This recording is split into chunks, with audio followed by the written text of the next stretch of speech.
Rema hari ini, Mazmur 51 ayat 13. Janganlah membuang aku dari hadapanmu, dan janganlah mengambil rohmu yang kudus daripadaku.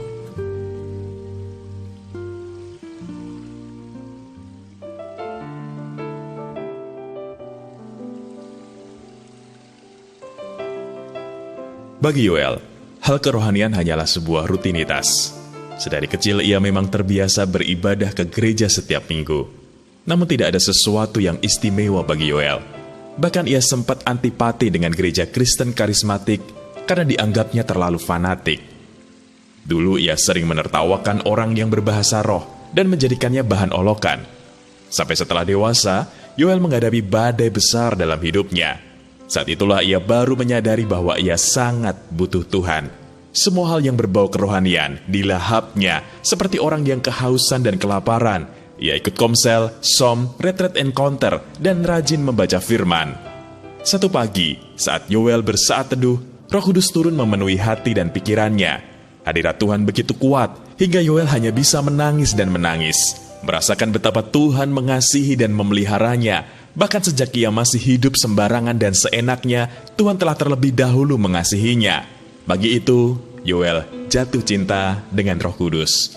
Kini ia mengerti mengapa orang Kristen begitu gigih mencari dan selamatkan jiwa, sesuatu yang dulu membuatnya selalu menghindar dari orang Kristen. Sebab hanya cinta Roh Kuduslah yang sejati, cinta yang begitu murni tanpa syarat, cinta yang sanggup memulihkan, mengubahkan, dan menyelamatkan. Ya, ketika kita sungguh-sungguh mencari Tuhan dan berusaha sekuat tenaga menghidupi firman-Nya, Roh Kudus akan memenuhi hidup kita.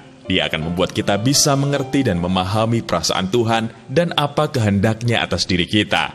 Tak ada seorang pun yang bisa tahan untuk tidak jatuh cinta padanya setelah mengenalnya.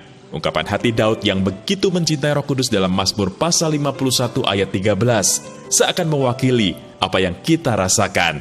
Di tahun Roh Kudus ini, mari kita penuhi hati dan pikiran kita dengan Roh Kudus. Berikan Dia tempat utama dan biarkan Dia berkarya sepenuhnya. Maka kita akan melihat betapa dahsyat dan luar biasa apa yang Dia kerjakan dalam kehidupan kita. Apa yang bisa Anda jelaskan tentang Roh Kudus? Ingatkah Anda kapan dan bagaimana Anda jatuh cinta pada Roh Kudus? Apa yang terjadi dalam hidup Anda setelahnya?